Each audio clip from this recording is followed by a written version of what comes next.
가족이라는 말, 여러분은 그 말을 들으면 어떤 감정이 떠오르시나요?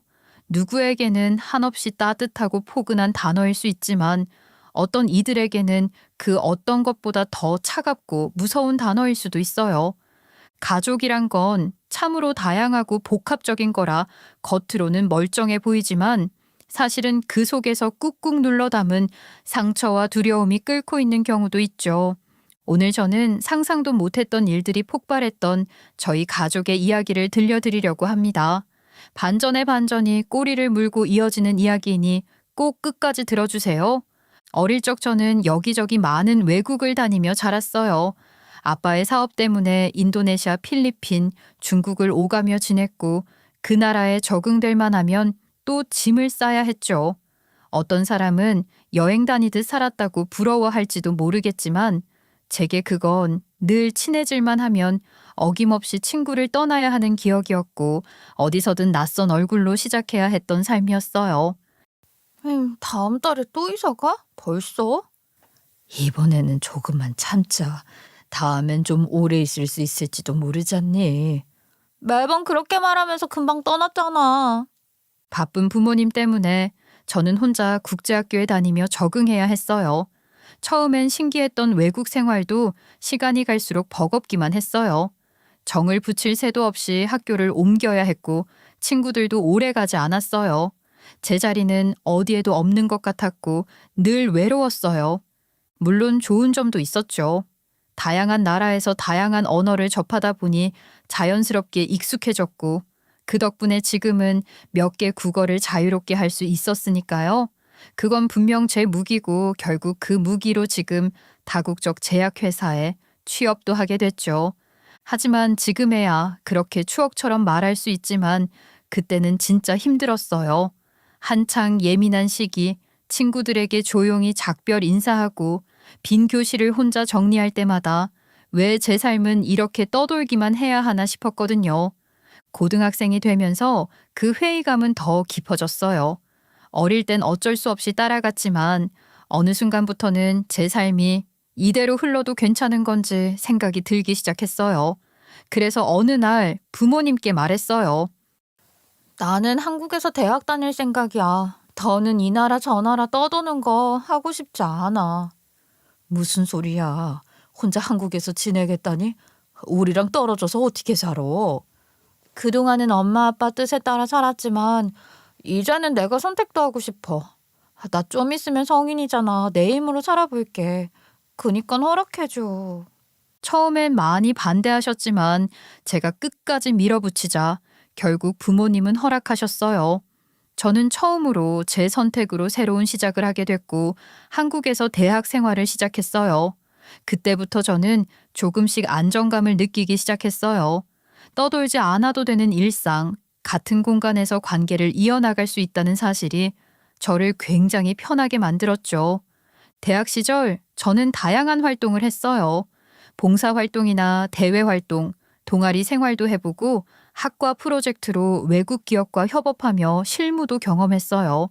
특히 여러 언어에 익숙했던 덕분에 통번역 아르바이트는 꾸준히 할 수 있었고 실무 감각도 그 과정에서 익혔죠. 야, 너는 진짜 대단하다. 한국말도 잘하고 영어도 잘하고 중국어도 한다며? 인도네시아어도 좀 한다 그랬나? 그거는 뭐 너돌이 생활하면서 자연스럽게 익힌 거니까. 그래도 그게 아무나 되는 거냐? 진짜 멋지다. 너무 부러워. 우리 부모님은 왜 해외 한 번을 안 나가셨는지. 졸업 후 저는 다국적 제약회사에 입사하게 됐고 해외 파트를 담당하게 됐어요. 하지만 다행히 서울 본사 소속이라 더 이상 이 나라 저 나라 떠돌지 않아도 된다는 점이 감사했어요. 처음으로 정착이라는 말을 진심으로 느끼게 된 순간이었죠. 남편을 처음 만난 건 회사 협업 프로젝트 때문이었어요. 정신과 전문의로 프로젝트에 참여한 남편이 먼저 인사를 건넸고 이후 점심자리에서 우연히 마주치게 되면서 자연스럽게 대화를 나누게 됐죠. 남편은 말이 차분하고 유머 감각도 있었어요. 특이하게 사람을 편하게 해주는 기운이 있었달까요? 제 이야기를 진심으로 들어주는 모습이 인상 깊었어요. 연애는 그렇게 조용히 시작됐고 어느새 자연스럽게 깊어졌어요. 그렇게 저희는 3년 가까이 연애했고 서로에 대한 확신이 깊어졌을 무렵 결혼을 결심했어요. 남편은 부모님 두 분이 모두 일찍 돌아가셨고 유일한 가족인 남동생도 호주에 살고 있었어요. 저희 부모님 역시 호주에 계셨기 때문에 자연스럽게 저희는 호주에서 소규모로 예식을 올렸어요. 한국에서 굳이 예식 크게 하고 싶지 않아. 대신 우리를 정말 축복해주는 사람들 사이에서 조용히 의미 있게 치르고 싶어. 나도 그래. 그냥 우리끼리 가족끼리만 조용히 하면 좋겠어. 그렇게 호주에서 조용하게 결혼식을 치르고 다시 서울로 돌아와 신혼생활을 시작했어요. 결혼 후에도 남편과 저는 무리 없이 잘 지냈고 딸도 하나 낳게 됐어요. 남편은 딸에게 한없이 다정한 아빠였죠. 병원 일이 아무리 바빠도 하루에 한 번은 꼭 딸을 품에 안아줬고 그 모습이 참 다정했어요. 오늘도 안아서 재운 거야? 그럼 하루라도 안아주지 않으면 이 녀석이 잠을 안 자잖아. 안아줄 수 있을 때 많이 안아줘야지. 저는 다정하고 집안일도 육아도 모두 도맡아 하는 가정적인 남편을 보며 늘 감사했어요. 부모님은 가끔 한국에 오시거나 우리가 휴가 때 호주에 가며 왕래했고 또 호주에 사는 남편의 동생도 부모님과 잘 지냈어요. 시동생을 저희 부모님이 잘 챙겨주시기도 했고요. 바쁘게 살면서도 안정적인 삶이었죠. 다만 남편이 자주 이상한 악몽에 시달리는 게 좀 신경이 쓰였어요. 자다가 갑자기 일어나 엄마하고 소리를 지르며 깨는 일이 너무 자주 있었고 그렇게 깨면 한동안 잠을 이루지 못하기도 했어요. 어머, 또 악몽 꿨어? 아니야. 그냥 절벽 아래로 떨어지는 꿈. 어머님이 꿈에 나왔어? 아니, 왜? 엄마를 너무 절절하게 부르더라고. 그랬나? 그런 남편을 보면 안쓰럽기도 했고 아이러니하다는 생각도 들었어요. 남들의 불안을 다독여주는 정신과 의사인 사람이 정작 본인은 그렇게도 불안해하는 걸 보면요. 남편에게 묻진 못하고 그냥 속으로만 생각했어요. 어릴 적 부모님을 잃은 게 트라우마로 남은 게 아닐까. 자세히 말하진 않지만 그 상처가 아직도 꿈속에서 드러나는 게 아닐까 하고요. 그래서 제 나름대로 더 많이 말 걸어주고 웃게 해주려고 노력했어요. 오늘은 무슨 일이 있었어? 환자들이 많아서 좀 힘들긴 했는데 당신 얼굴 보니까 이제 진짜 괜찮은 하루가 되는 것 같네. 치료는 내가 해주네.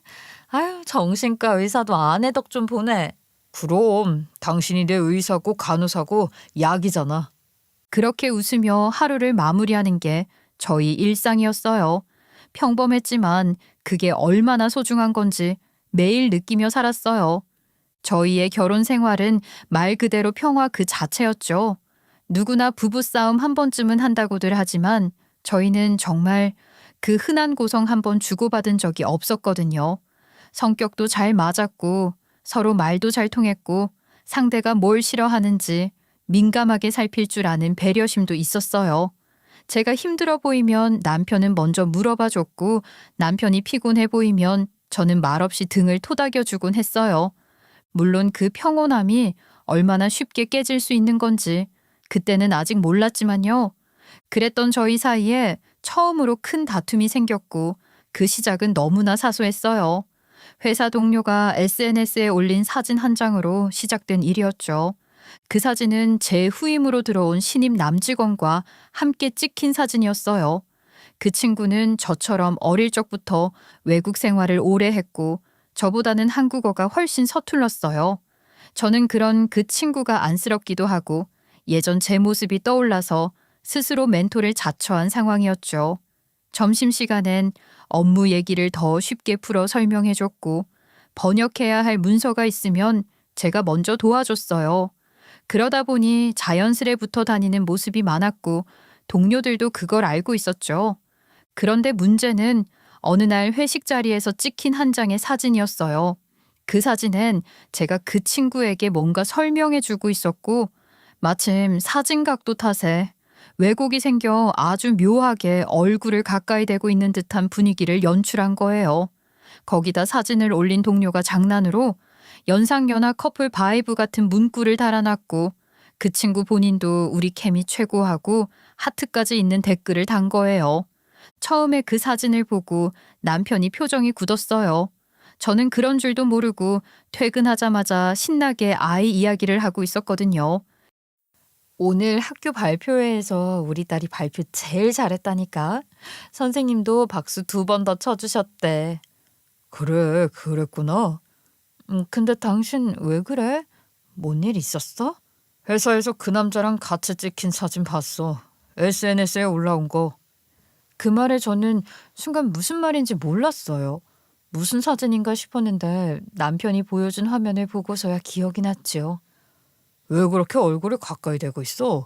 그리고 저 남자 댓글 단 거 봤어? 무슨 케미가 어쩌고 저쩌고. 하트는 또 왜 달아?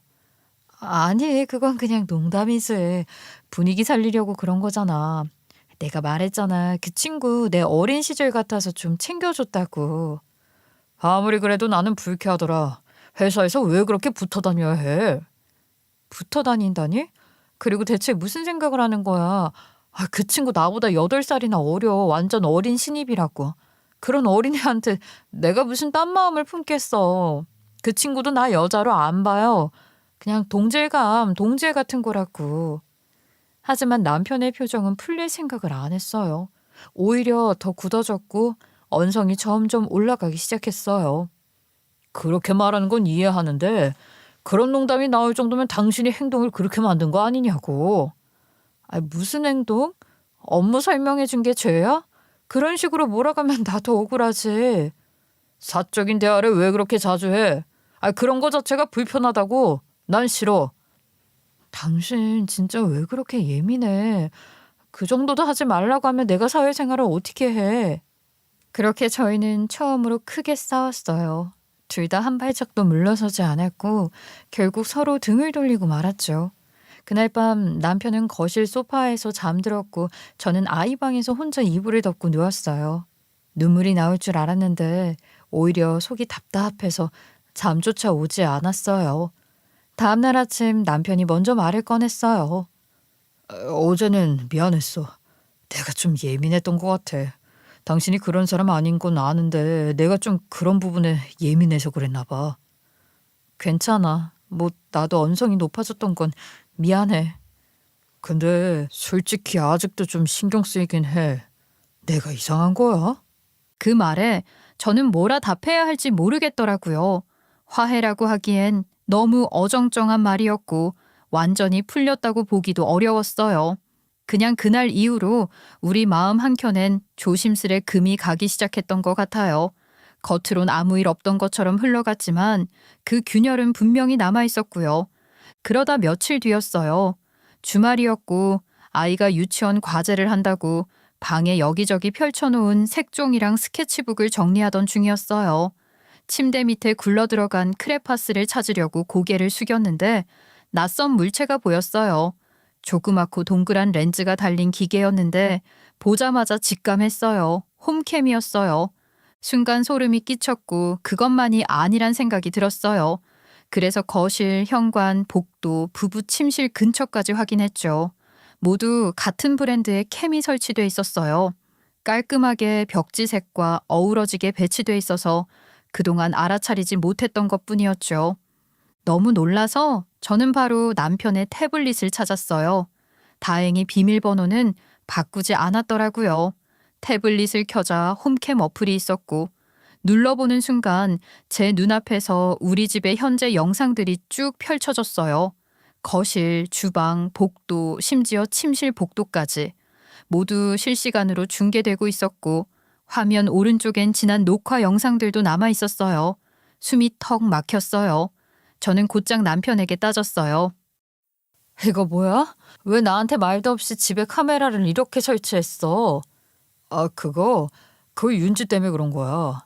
예전에 시터 왔을 때 혹시 몰라서 설치한 거잖아. 우리 딸 곧 초등학교 들어가. 시터 안 쓴 지가 언젠데 오래됐잖아. 아니, 방문자도 볼 수 있고 혹시 모를 보안 문제도 있고 그냥 혹시 몰라서 그런 거지. 도저히 납득이 안 됐어요. 카메라 설치 일자는 딱 3개월 전이었어요. 시터 얘기를 꺼내기엔 너무 터무니없었고 방문자 감시를 운운하기엔 우리 집에 딱히 누가 오지도 않거든요. 정말로 윤지 때문이야? 아니면 나 때문에? 나 감시하려고 설치한 거냐고. 아, 무슨 소리야. 절대 그런 거 아니야. 그냥 혹시 모를 일 대비해서 그런 거지. 아, 그러니까 무슨 혹시 모를 일. 그냥 혹시 모를 일들 말이야. 도둑이 될 수도 있고 하니까 걱정은 되는데 혹시 당신이 알면 불안해하거나 오해할까 봐 그렇지. 괜히 의심하는 것처럼 보일까 봐 그랬지. 그래도 민감한 곳은 설치 안 했어. 우리 셋 사생활은 찍힐 일 없는 각도로 도둑 같은 것만 대비하려고 한 거라고. 남편은 그렇게 둘러댔지만 저는 믿기지 않았어요. 남편이 저를 감시하려고 카메라를 설치한 게 분명하다고 생각했죠. 그 사진 사건 이후로 남편이 뭔가 의심하기 시작했던 것 같았어요. 그 불안이 의심으로, 의심이 감시로, 감시가 이렇게까지 이어진 거겠죠. 그날 이후로 저는 쉽게 잠들지 못했습니다. 모두 제거했는데도 집에 있는 카메라들이 계속 제 시선을 따라다니는 느낌이 들었고 문득문득 누군가가 보고 있다는 생각에 행동이 조심스러워졌어요. 이게 과연 부부 사이에 있을 수 있는 일인지 저도 점점 확신이 안 들기 시작했어요. 거기다 그 불편하고 껄끄러운 감정이 채 사라지기도 전이었어요. 마치 누군가 일부러 시점을 고른 것처럼 또 다른 사건이 터졌어요. 그날은 여느 날처럼 퇴근길에 아파트 우편함을 확인하던 참이었어요. 전단지 몇 장 사이로 낯선 봉투 하나가 섞여 있었고 이상하게 눈길이 갔어요. 연한 회색 봉투, 수신이는 남편 이름이었고 발신인은 교정본부라고 적혀 있었죠. 누가 봐도 흔한 우편물은 아니었어요. 무슨 일인가 싶어 손에 들고 자세히 보려던 찰나 빠르게 문이 열리는 소리가 들리더니 남편이 거의 무슨 벌처럼 날다시피 다가왔고 제가 들고 있던 봉투를 그대로 낚아챘어요. 잠깐만. 이건 내 일이야. 상담 중인 수감자와 관련된 서류라고. 기밀이라 아무나 보면 안 돼. 아유, 무슨 상담 서류가 우편으로 와. 그것도 병원도 아니고 우리 집으로? 특수한 케이스야. 그냥 신경 쓰지 마. 괜히 혼란스러워질까 봐 말 안 하려고 했던 거야. 해명이 너무 이상했어요. 아무리 기밀이라고 해도 그걸 제가 들여다보기 전에 저렇게까지 다급하게 반응할 필요가 있었을까요? 일 때문이라고 말은 했지만 그날 남편의 표정은 너무 당황스럽고 긴장해 보였고 목소리도 떨리고 있었어요. 남편은 아무 일 없던 것처럼 행동하려 했지만 저는 이미 마음속에 이상한 불안이 뿌리를 내리고 있었어요. 남편의 말 한마디, 행동 하나가 낯설게 느껴졌고 괜히 긴장이 감돌았어요. 자꾸만 그 우편물이 머릿속에 떠올랐고 저는 그날 밤 남편이 잠든 사이 조용히 노트북과 휴대폰을 확인하기로 마음먹었습니다. 불을 끄고 거실로 나온 저는 남편의 노트북을 켰고 검색 기록을 하나씩 살펴보기 시작했어요. 전혀 생각지도 못했던 단어들이 떠 있더라고요. 전과 기록 삭제, 범죄 경력 조회 방법, 가명으로 사는 법. 한순간 머릿속이 하얘졌어요. 손끝이 덜덜 떨리기 시작했고 심장이 조여들었어요. 대체 이 남자는 왜 이런 걸 검색한 거지? 지금까지 나와 함께한 이 모든 시간들이 이 사람이 보여준 온화함과 따뜻함이 전부 가면이면 어쩌지. 어릴 적 부모를 잃고 상처를 안고 살아온 사람이라 생각했는데 혹시 그 과거조차 조작된 건 아닐까? 그런 불안이 자꾸만 커졌어요. 저는 스스로에게 되물었어요. 이게 단순한 우연의 일치일까? 아니면 진짜 내가 몰랐던 무언가가 있는 걸까? 그 후로 며칠은 하루하루가 그야말로 지옥 같았어요. 어떤 결정을 해야 할지 모르겠더라고요. 당장 남편을 다그쳐야 하나? 아니면 아무것도 모른 척 지나가야 하나? 남편에게 정면으로 물어보다가 내가 후회하게 될까봐 그 순간이 두려워 계속 망설였어요. 하지만 그렇다고 그냥 지나치기엔 제가 너무 많은 걸 알고 있었어요. 마음속엔 진실을 알고 싶은 욕구와 판도라의 상자를 열지 않고 아무 일 없는 척 그냥 이대로 조용히 살고 싶은 마음이 뒤엉켜 있었어요.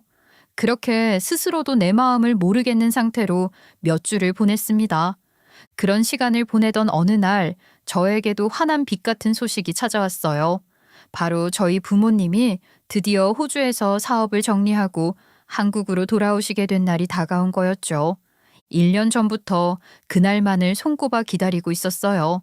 부모님이 가까이에 있다는 것만으로도 저는 큰 힘이잖아요. 특히 요즘처럼 불안한 시기에 엄마가 옆에 있다는 건 말로 다 못할 안정감을 줄 거란 기대가 있었어요. 누구보다 엄마와의 관계가 깊고 엄마는 제게 무슨 일이든 무조건 내 편이 되어주는 사람이거든요.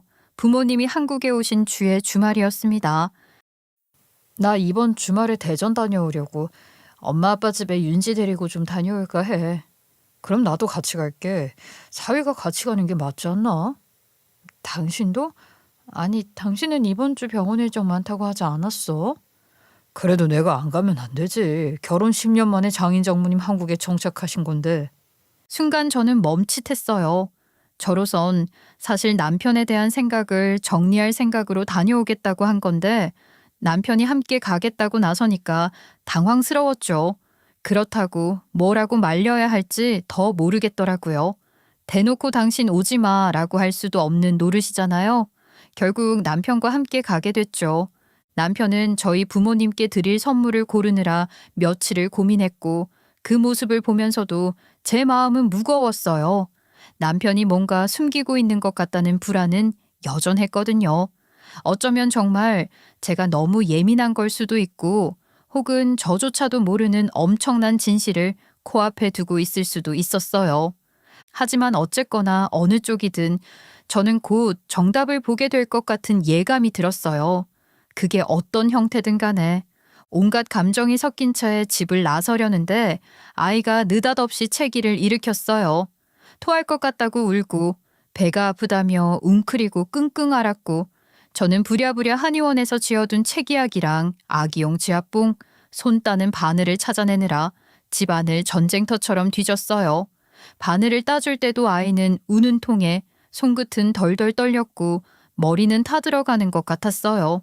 시간은 자꾸 흐르고 기차 시간은 코앞이었는데 아이는 여전히 울고 있었죠. 역으로 가면서도 아이 멀미약을 꺼내 먹이느라 정신이 없었고 택시 안에서는 아이가 토할 것 같다고 울먹이는 걸 달래느라 식은땀이 났어요. 서울역에 도착할 무렵엔 제 머리는 이미 산발이 되어 있었고 기차에 오를 때는 땀이 범벅이 되어 있었죠. 겨우 기차에 타고 나서도 상황은 크게 달라지지 않았어요.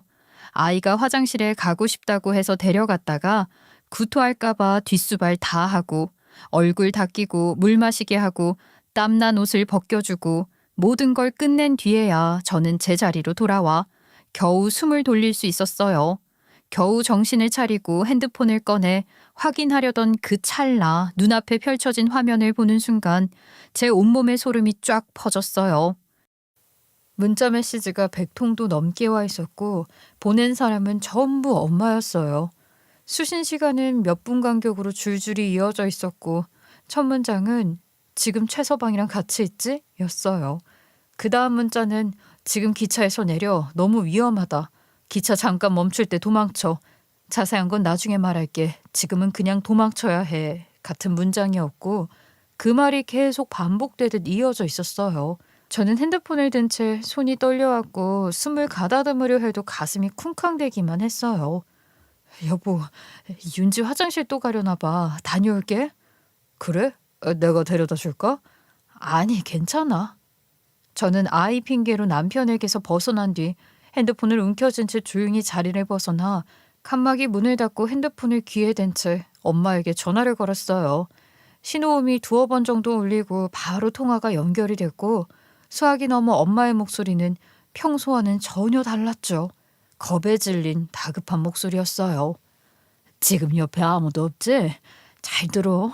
너희 기차에 최서방 노리는 사람이 탄 것 같아. 지금 당장 도망쳐야 해. 엄마, 무슨 소리야? 최서방이 문제라는 게 아니라 최서방을 노리는 사람이 있다고? 아니, 최서방이 문제란 게 아니라 그 사람을 노리는 진짜 위험한 인물이 기차에 있다고. 그 사람 네 시아버지야. 석 달 전에 교도소에서 출소한 사람. 지금 천자발찌 끊고 도망을 쳤댄다. 최서방 찾아다닌다더라. 뭐라고? 시아버지? 어릴 때 돌아가셨다던 시아버지? 아니 그 시아버지가 갑자기 왜 나와? 일단 시간 없어. 최서방한테 얘기하면 바로 알 거야. 저는 그 자리에 그대로 얼어붙은 것 같았어요. 시아버지라니? 그게 무슨 말이에요? 저는 남편이 부모님 두 분 다 일찍 돌아가셨다고 들었고 남편 본인도 어릴 때 부모 잃은 게 트라우마로 남았다고 했던 사람이에요. 근데 시부가 교도소에서 출소했다고 지금 전자발찌를 끊고 도망쳐서 우리를 뒤쫓고 있다고 그 순간 머릿속에 그간 지나쳤던 수상한 장면들이 빠르게 스쳐 지나갔어요. 며칠 전 교정본부에서 온 그 편지, 남편이 급하게 빼앗아 갔던 그 서류, 그리고 노트북에 남아있던 이상한 검색어들, 범죄 경력 조회 방법, 가명으로 사는 법, 혹시 그게 이 일과 다 관련된 거라면 남편이 숨기고 있던 게 본인의 전과가 아니라 전과자인 시부와의 관계였다면 그럼 엄마는 어디서 그런 얘기를 들은 건데?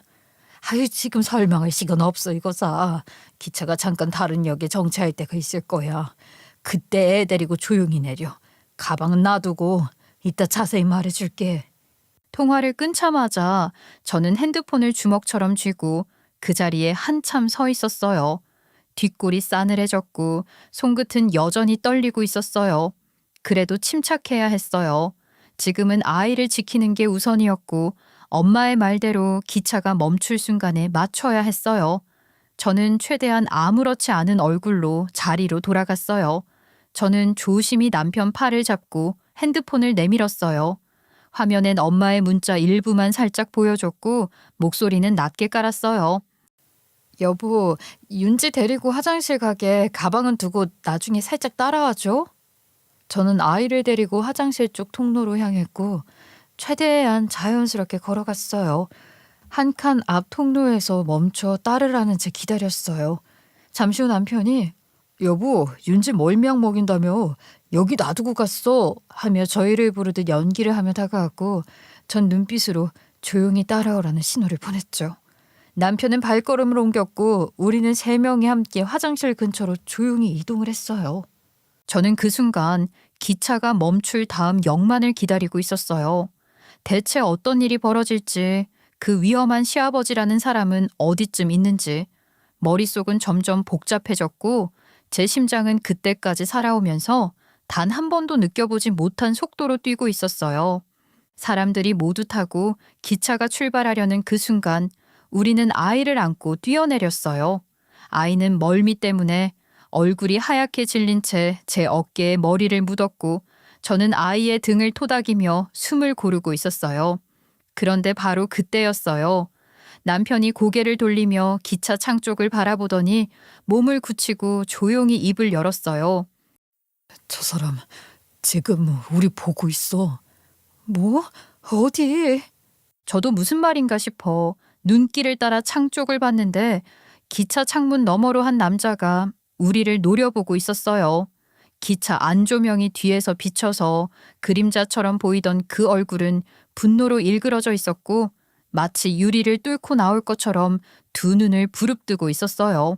처음 보는 얼굴인데 어딘가 낯설지 않은 이상하게 익숙한 분위기가 느껴졌고 순간 심장이 쿵 내려앉았어요.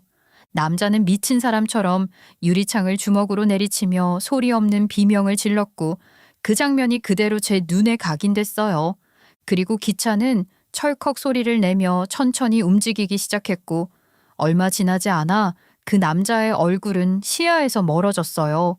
저는 그 자리에서 아이를 꼭 끌어안은 채 한동안 움직이지도 못했어요. 그 사람이야. 내 아버지. 어떻게 여기까지? 어떻게 알고? 여보, 나도 놀랐어. 하지만 이러고 있을 시간이 없어. 우리 빨리 가야 돼.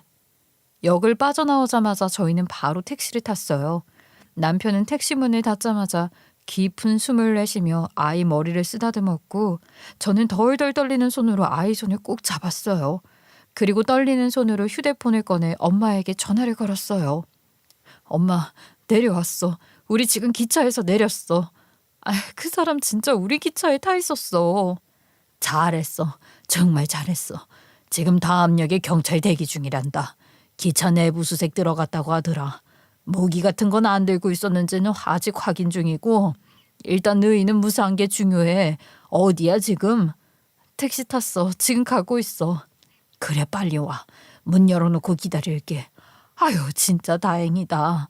애기는 괜찮지? 조금 힘들어하긴 하는데 일단은 괜찮아.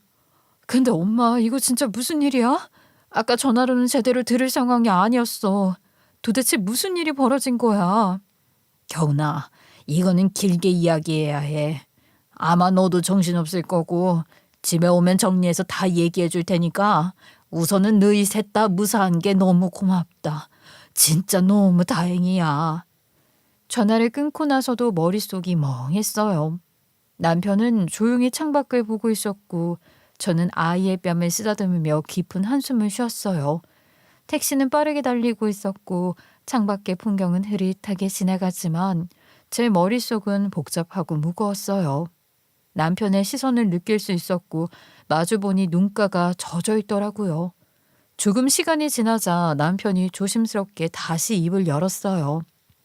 석 달 전에 그 사람이 출소했던 얘기를 들었을 때 진짜 숨이 멎는 줄 알았어. 근데 난 그 사람이 나를 찾아올 거라고는 상상도 못했거든.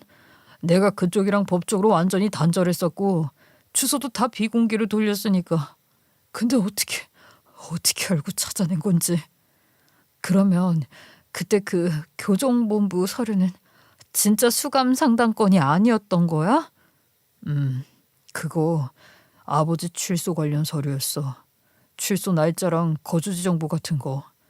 당신이 그걸 보면 진짜 혼란스러울까 봐 숨겼어. 남편의 눈빛이 너무 절박했고 그 말이 진심이라는 것도 느껴졌어요. 하지만 그와 동시에 저는 너무나 큰 혼란 속에 있었어요. 진실을 마주할수록 마음은 더 복잡해졌고 감정이란 건 그렇게 단순하게 흑백으로 나뉘지 않는다는 걸 실감하고 있었어요. 그 사람을 이해하고 싶으면서도 또 한편으론 그동안의 거짓말들이 머릿속을 맴돌았어요. 그렇게 긴 침묵 속에서 도착지를 향해 달려갔어요. 저희가 택시에서 내린 건 대전 외곽의 한 정류장이었고 거기서부터는 부모님이 차를 끌고 나와 기다리고 계셨어요. 멀리서 엄마가 뛰어나오며 아이를 와락 안아주셨고 저는 그제야 조금 마음이 놓였어요. 아빠는 조용히 남편에게 고개를 끄덕였고 남편도 고개 숙여 인사했어요. 아이고야, 너무 고생했다. 정말 잘 버텼어. 진짜 어쩔 뻔했니? 괜찮아. 지금은 다 괜찮아. 경찰이 쫓고 있고 다음 역에서 잡힐 거라고 했어. 우리 집에 가서 얘기하자. 일단은 우리 애기 먼저 좀 쉬게 해주고. 그리고 너도 너무 지쳤잖아. 저희는 그렇게 부모님 차를 타고 친정으로 향했어요. 창밖의 풍경이 점점 익숙해졌고 마음속에 서서히 안도감이 피어오르기 시작했어요. 긴장으로 얼어붙었던 어깨가 조금씩 풀렸고 무언가 큰 산 하나를 넘은 듯한 기분이었어요. 하지만 동시에 또 다른 질문들이 머릿속에 떠올랐어요. 남편의 과거, 그가 감춰온 이야기들, 시부가 왜 그렇게까지 아들을 찾으려 했는지, 아직 풀리지 않은 퍼즐 조각들이 너무 많았어요. 그리고 저는 그 모든 이야기의 끝이 어디로 향할지 이제야 조금씩 마주할 준비를 하게 됐어요. 친정집에 도착하자마자 경찰에게서 연락이 왔어요. 경찰은 현재 시부의 위치를 GPS로 추적하고 있었고 기차에서 저희가 내린 직후 승강장에 진입했다는 걸 확인했다고 했어요. 그리고 얼마 지나지 않아 시부가 역박 대기 구역에서 체포됐다는 확정 소식이 전해졌죠. 그 말을 듣는 순간 남편은 눈을 감고 머리를 숙였고 저는 안도의 한숨을 쉬었어요. 온몸이 긴장이 풀려서 그 자리에 주저앉고 싶을 정도였어요. 그리고 얼마 뒤 남편으로부터 그간의 진실을 전해 듣게 됐습니다. 당신한테 언젠가는 말해야지. 꼭 말해야지 하고 계속 마음먹었었어. 그런데 말이지, 그 얘기를 꺼내면 내가 다시 그때로 돌아갈 것 같았어. 그리고 혹시라도 당신이 날 떠날까 봐 그게 제일 무서웠어. 우리 엄마 돌아가신 거 그게 우리 아버지 때문이었거든. 남편은 잠깐 말을 멈추고 숨을 고르더니 아주 오래된 상처를 짚어내듯 말하기 시작했어요. 남편의 아버지, 그러니까 시부는 술주정이 심했고 상습적으로 술집을 드나들며 바람까지 피우는 사람이었다고 했어요. 어머니가 그런 아버지에게 따지기라도 하면 시부는 손찌검을 했고 그런 일이 반복되면서 집안은 늘 숨죽인 채로 살아야 했다고 했어요. 어린 시절부터 남편과 시동생은 술 취한 아버지를 보면 벌벌 떨 정도였대요. 그런 분위기 속에서 숨죽이며 자라온 형제들은 늘 눈치를 보며 살았고 특히 남편은 작은 소리에도 깜짝깜짝 놀라던 아이였다고 하더군요. 어릴 때는 그냥 다들 그런 줄 알았어. 다들 아버지한테 그렇게 혼나면서 자라는 줄 알았거든. 근데 아니더라고. 친구 집에 가보면 그런 폭력적인 분위기 자체가 아예 없었어. 그러던 어느 날 시아버지와 시어머니가 크게 싸우던 중 시어머니가 머리를 부딪히고 그 자리에서 쓰러지셨대요. 처음에는 잠시 기절한 줄 알았는데 아무리 흔들어도 반응이 없었고 결국 그 자리에서 사망하신 거였어요. 그거를 본 시아버지는 겁을 먹고 도망치려 했고 그 순간에 남편이 아버지를 막아세웠대요. 어린 나이였지만 몸으로 아버지를 밀쳐서 넘어뜨렸고 그대로 경찰에 신고했다고 하더라고요. 내가 그날 경찰 부르면서도 진짜 많이 떨었거든. 근데 엄마가 피 흘리고 있는 걸 보고 있으니까 내가 안 하면 안 되겠더라고.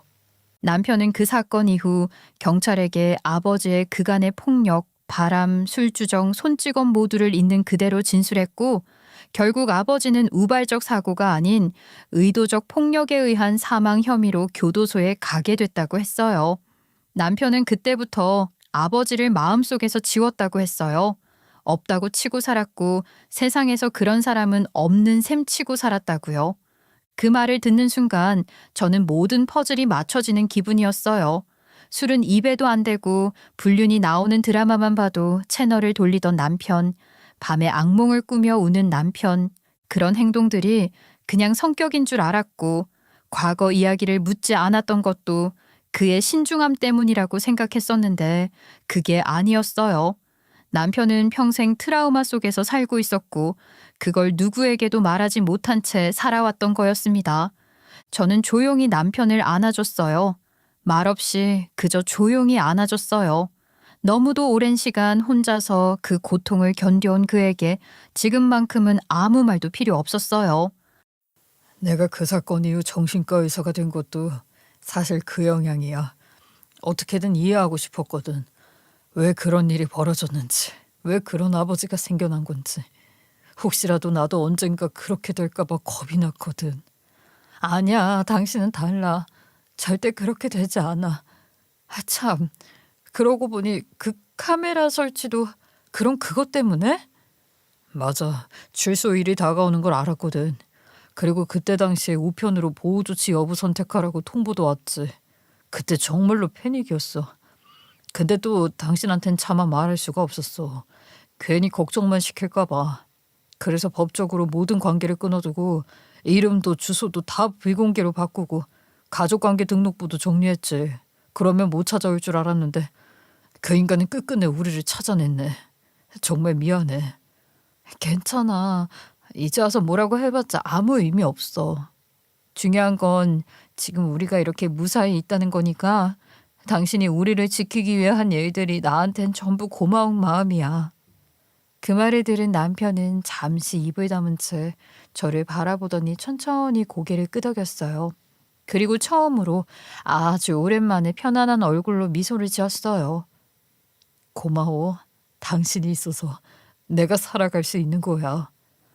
이제부터는 우리 무슨 일이든 같이 말하고 같이 결정하자. 숨기지 말고. 그래, 알았어. 다시는 혼자 끙끙 앓지 않을게. 그날 밤 저희는 처음으로 서로의 과거를 깊이 들여다본 기분이었어요.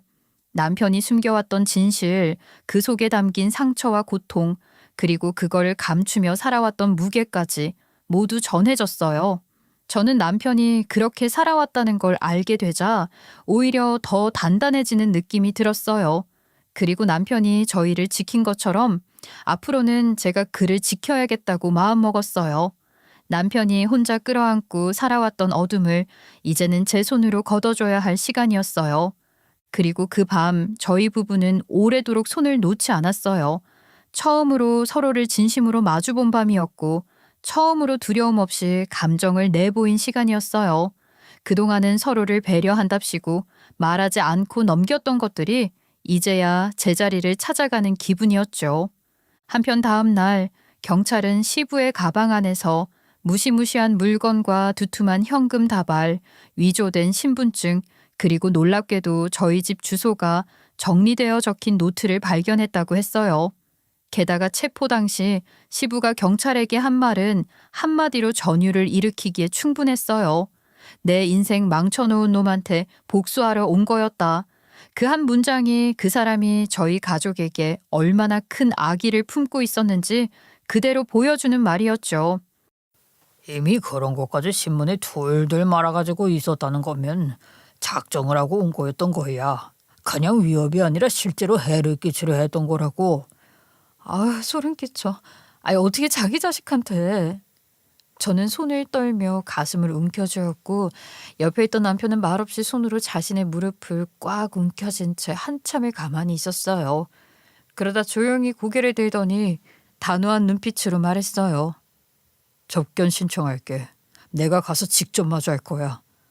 당신 정말 괜찮겠어? 이제는 내가 마주할 차례야. 내가 그 사람을 두려워하지 않는다는 걸 보여줘야 해. 도망치기만 하면 계속 내 안에 남아있을 거야. 난 더는 그 그림자 밑에 살고 싶지 않아. 그래. 하지만 당신 혼자 두진 않을 거야. 나도 같이 갈게. 다음 날 아침 저희는 경찰서로 향했고 남편은 접견실로 들어갔어요. 저는 접견실 바깥에서 대기하며 숨을 죽이고 있었고 유리창 너머로 그 순간이 생생히 보였어요. 유리 너머로 마주한 시부는 눈빛부터 달랐어요. 여전히 고압적이고 적대적인 기운을 풍기며 남편을 노려보고 있었고 입술은 굳게 다물려 있었어요. 하지만 그런 시부의 시선에도 남편은 전혀 흔들리지 않았고 차분하게 마주 앉아 시선을 피하지 않은 채 말을 꺼냈어요. 당신은 내 인생에서 끝났어. 뭐라고? 지금 네가 감히? 나도 내 가족도 더는 당신 그늘에서 살지 않아. 그리고 내가 마지막으로 당신 얼굴 보러 온 이유는 딱 하나야. 당신은 더 이상 날 무섭게 못한다는 거. 이 자식이 지금 어디서? 그때 그 어린애는 죽었어. 난 이제 당신을 신고했던 그날의 나보다 더 강해졌다고. 당신은 다시 나를 망가뜨릴 수 없어. 그 말 해주려고 왔어. 이 늙어빠진 희말이 하나 없는 늙은이야. 2번 다신 내 가족 앞에 나타나지 마. 그 말을 마지막으로 남편은 조용히 자리를 일어나 접견실을 나왔고 문을 열고 나온 남편의 얼굴은 믿을 수 없을 만큼 평온해 보였어요. 저는 바로 그의 손을 잡았고 남편도 제 손을 꼭 맞잡았습니다. 이제 됐어. 그 사람이 내 안에서 완전히 사라졌어. 더 이상 난 그 사람에게 끌려다니지 않아. 잘했어. 정말 잘했어, 여보. 그 순간 저는 처음으로 남편이 과거의 어둠에서 벗어났다는 걸 느낄 수 있었고 오랫동안 짓눌려 있던 그의 영혼이 드디어 자유를 얻은 것 같았어요. 며칠 후 경찰로부터 시부에 대한 공식 기소 소식을 들었고 그 사람은 전자발찌 훼손 및 보호 대상자 위협 혐의로 다시 수감될 예정이라는 내용을 확인할 수 있었어요. 그리고 시부가 소지하고 있던 것들과 메모, 위조된 신분증 등이 증거로 명확하게 확보되어 수사도 신속히 마무리되었어요. 그 모든 과정이 진행되는 사이 한편으론 또 다른 놀라운 소식이 전해졌어요. 호주에 체류 중이던 시동생이 급히 귀국했다는 연락이 온 거예요. 시동생은 남편의 상황을 듣고 당장 비행기표를 구해 그날 밤 한국으로 들어왔고 다음 날 아침 바로 저희 집을 찾아왔어요. 집으로 들어온 시동생은 형을 보자마자 말없이 안았고 서로 아무 말도 없이 한참을 안고 있었어요. 뭐하러 왔어? 그냥 거기 있지. 그 소식 듣고 한숨도 못 잤어. 그래서 바로 달려왔어, 형. 이제 다 끝났어. 안심해도 돼. 고마워. 그리고 미안해, 형. 그때도 지금도 형만 날 지키네. 당연하지, 임마. 내가 형이잖냐. 그날 저녁 남편과 시동생은 마주 앉아 오랜만에 긴 대화를 나눴고 저 역시 옆에서 조용히 그 시간을 함께 했어요. 두 사람 사이에 쌓여있던 묵은 그림자들이 서서히 걷히는 게 느껴졌고 저희 집엔 오랜만에 평온하고 따뜻한 기운이 감돌았어요. 남편은 제 손을 꼭 잡고 고개를 끄덕이며 조용히 웃었고 그 웃음은 오랫동안 저희 가족을 괴롭히던 어둠이 완전히 거친 자리에 피어난 작은 햇살 같았어요. 시부라는 인간의 그림자가 남편의 인생을 지배했던 시간은 끝이 났고 이제 저희는 진짜 자유로운 가족으로 다시 시작할 수 있게 된 거였어요. 시부는 전자발찌를 훼손하고 출소 후 보호대상 추적까지 감행했다는 사실이 드러나면서 법정에 다시 서게 되었고 재판은 빠르게 진행되었어요. 시부는 법정에 들어서며 여전히 고개를 뻣뻣이 들고 뻔뻔한 태도를 유지했는데 증거가 모두 확보된 상황에서도 반성은커녕 변명만 늘어놓았어요.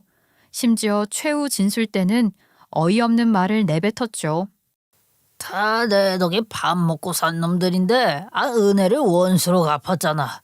치예비를 지 손으로 감옥 보낸 놈을 어떻게 그만두냐? 내 손으로 저놈 숨통을 확 끊어놨어야 했는데 그 말을 듣는 순간 제 속에서 끓어오르는 분노를 억누르기 힘들었지만 법정은 조용했고 판사는 잠시 침묵을 한 뒤 판결문을 읽기 시작했어요.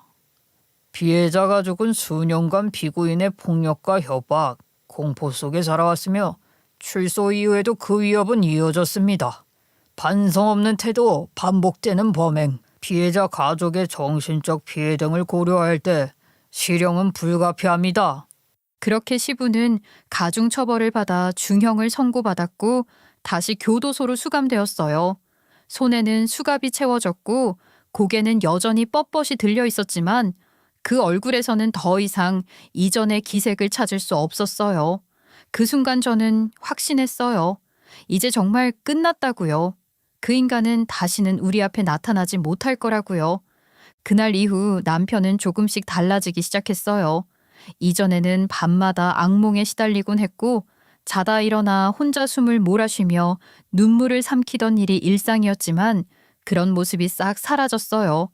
남편은 이불을 박차고 일어나는 대신 딸아이와 함께 침대 위에서 팔베개를 해주며 웃고 있었고 아침이면 직접 밥을 차리고 반찬을 데워주면서 말했어요. 오늘은 내가 딸 도시락 싸줄게. 어제는 엄마가 했으니까 오늘은 아빠 차례지. 도시락 싸는 거 은근히 어려운데 괜찮겠어? 걱정 마. 내가 요리 프로그램 5개 보면서 연구했어. 오늘은 오므라이스 도시락이야. 아빠 최고. 나 반에서 인기 많아질 것 같아. 그 모습에 저는 괜히 눈시울이 붉어졌고 괜찮은 척 웃으며 말했어요. 요즘은 아침마다 웃을 일이 많네. 예전엔 아침이면 늘 걱정이 먼저였는데. 이젠 그럴 필요 없어. 우리 가족은 이제 걱정 없는 아침을 맞이할 자격이 있어. 남편은 변했어요. 아니, 변했다기보단 원래 그런 사람이었는데 너무 오랜 시간 어둠 속에 가려져 있었던 것 같았어요. 어린 시절 그 지옥 같은 기억 속에서 늘 괴로워하던 남편은 이제 없었고 딸을 안고 공원에서 웃으며 뛰는 단단한 아빠만 남아 있었어요. 아이를 등에 업고 미끄럼틀을 올라가기도 하고 벤치에 앉아 젤리를 입에 물려주며 어깨를 흔들며 웃던 그 모습은 그토록 보고 싶었던 평범한 일상이었죠. 어느 날 벚꽃이 흩날리던 오후 세 식구가 손을 잡고 공원 산책을 하고 있었어요. 딸이 신이 나서 뛰어가자 남편이 뒤따라가며 말했죠. 딸 천천히 가. 넘어지면 또 무릎 다친다. 안 넘어져. 나 이제 초등학생이야. 말은 맞네. 근데 최윤지 너는 평생 아빠한테는 악이야. 그날 집에 돌아오던 길에 저는 남편에게 말했어요. 당신 많이 변했어. 진짜 좋은 쪽으로. 예전 같으면 이런 날이 올 줄 상상도 못했는데. 나도 그래. 내가 이렇게 웃을 수 있을 줄 몰랐어. 예전엔 하루하루가 전쟁 같았거든. 하지만 이제는 알아. 당신이랑 아이가 나한테 어떤 존재인지. 당신도 이젠 피해자가 아니야. 우리 모두 무사히 이겨낸 거야. 맞아. 그 사람은 내 아버지였을지 몰라도 더 이상은 아니야. 이제는 내가 진짜 아빠가 되어야 할 때야. 진짜 남편으로도. 그 말에 저는 그의 손을 꼭 잡았고 둘 다 아무 말 없이 한참을 그렇게 서 있었어요. 공원 벤치에 앉아 서로의 체온을 느끼며 우린 알 수 있었어요. 이제는 과거가 아닌 미래를 바라보고 있다는 걸요. 이제 남편은 피해자가 아니에요. 저희 가족은 모두 그 긴 터널을 통과했고 다시는 누구에게도 쫓기지 않아요. 앞으로도 상처가 아물지는 않겠지만 저희는 그 상처마저 껴안고 서로를 지키며 살아갈 거예요. 밝은 미래를 바라보며 오늘도 그렇게 하루를 살아가고 있어요. 시부는 끝내 반성 없이 법정에서 본인의 파렴치한 삶을 합리화하려 했지만 세상은 그토록 쉽게 무너져 주지 않았습니다. 법은 그를 단호하게 심판했고 우리 가족은 더 이상 그의 공포에 굴복하지 않았죠. 남편은 오랫동안 짓눌려왔던 과거와 마주하며 진정한 자신을 되찾았고 저희 가족은 그로 인해 다시 숨을 쉴 수 있게 되었습니다. 과거는 지워지지 않지만 그 과거에 무너지지 않을 수는 있어요. 누군가의 상처와 아픔을 가볍게 여기지 말고 그 사람의 침묵 속에 담긴 용기와 싸움을 헤아릴 수 있다면 우리는 더 따뜻한 세상을 만들어갈 수 있을 거예요. 긴 이야기 끝까지 들어주셔서 감사드리며 오늘도 여러분께 평화로운 하루가 함께하길 바랍니다.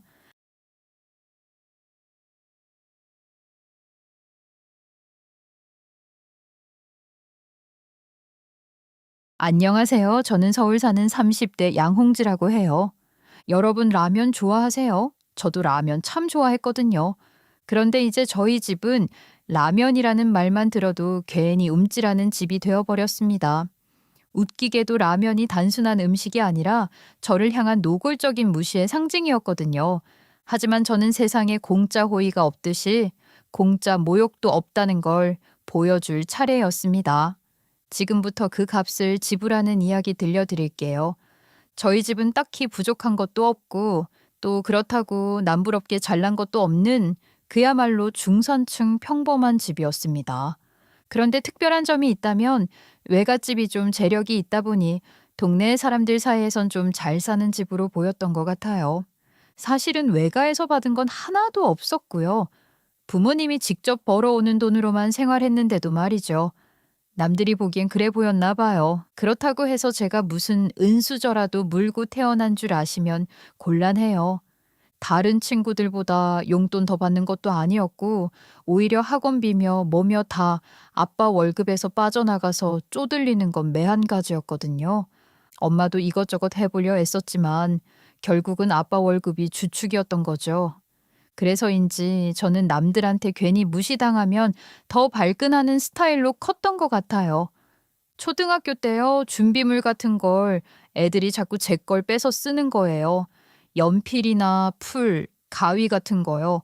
근데 그걸 뺏어가 놓고는 끝나면 돌려주지도 않고 나중엔 아예 당연한 듯이 제 자리로 와서 제 가방이며 필통을 뒤적이더라고요. 참고 넘기는 것도 한두 번이지 제가 그런 걸 두고 보겠습니까? 바로 선생님한테 일러서 다 도로 받아냈습니다. 애들이 뒤에서 고자질쟁이라고 수군거리든 말든 저는 전혀 개의치 않았어요. 제 물건 제가 지켜야죠. 주변 애들은요, 저한테 야, 넌 왜 맨날 이러냐? 그러니까 애들이 싫어하지. 이런 식으로 빈정댔어요. 그래도 저는 꿋꿋하게 무시했습니다. 저는 딱 하나였거든요. 얻어맞고 얌전히 있느니 차라리 시끄럽게라도 도로 받아내는 게 낫다는 신념 말이죠. 제가 보기엔 그게 억울하지 않게 사는 방법이었습니다. 중학교 때도 마찬가지였습니다. 그때는 선배들이 괜히 건드리려고 한 적이 있었는데요. 교실에 들어와서 애들한테 괜히 기합을 주고 줄 세워놓고 삐뚤게 서 있다고 뭐라고 하고 별 이유 없이 군기 잡으려고 하는 그런 거요. 저는 딱 보자마자 이건 아닌데? 싶었어요. 그래서 바로 담임을 찾아갔습니다. 담임쌤이 바로 뛰어와서 그 자리에서 상황 정리했죠. 저는 이게 맞는 거다라고 생각했거든요. 억울한 상황에서 입 다물고 있는 건 제 성격상 있을 수가 없는 겁니다. 그때는 애들이 저한테 고맙다고 하더라고요. 이런 성격 그냥 하늘에서 뚝 떨어진 게 아니었습니다. 엄마를 보면 딱 보이거든요. 엄마가요, 진짜 별거 아닌 문제에도 고개 숙이고 넘어가는 법이 없었어요. 누가 뭐라고 하면 바로 받아쳤고 하고 싶은 건 끝까지 밀어붙였고요. 제가 학교에서 하는 짓거리 보고 있으면 엄마가 그거 내 피 그대로 물려받은 거다. 이렇게 말하곤 했습니다. 사실 맞는 말이었죠. 저는 엄마랑 성격이 꼭 닮았습니다. 엄마랑 저 이 콤비는요, 가끔 집에서도 불꽃을 튀우곤 했습니다. 아빠는 그럴 때마다 중간에서 말리느라 진땀을 뺐어요. 아유, 둘이 왜 이렇게 맨날 싸워? 홍지 너는 엄마 말에 계속 말대꾸하지 말고 당신도 홍지 말 틀린 건 아니니까 좀 적당히 넘어가자. 적당히 넘어가긴 뭘 넘어가. 애가 자꾸 자기 합리화만 하니까 내가 뭐라도 하는 거지. 합리화가 아니라니까요. 억울하니까 말하는 건데 맨날 엄마는 그걸 무시하잖아. 이런 식으로요. 그런데 이상하게도 싸우고 나면 또 금방 풀립니다. 그게 또 엄마랑 저의 특성이었어요. 확 붙었다가 확 떨어지고 또 금세 아무 일 없었다는 듯이 같이 밥 먹고 웃고 떠들고요. 그러니까 아빠 옆구리만 터지는 거죠. 아무튼 엄마는 저처럼 억울한 일은 절대 참지 않고 하고 싶은 건 반드시 해야 하는 성격이었거든요. 아마 제 왈가닥 성격도 엄마에게서 비롯된 게 아닐까 싶어요. 엄마는 예전부터 가만히 있질 못했어요. 남들이 보기엔 그냥 집에서 편하게 살면 되는데 싶을 정도로 엄마는 늘 뭔가 새로운 걸 찾아 헤매는 분이었거든요. 한동안은 꽃꽂이에 푹 빠져서 거실이 온통 조화 냄새로 가득했던 적도 있었고 또 어떤 때는 요가에 꽂혀서 매트며 스트레칭 기구를 집안 곳곳에 깔아놨던 적도 있었습니다. 심지어 도자기 공예까지 해본 적이 있었어요.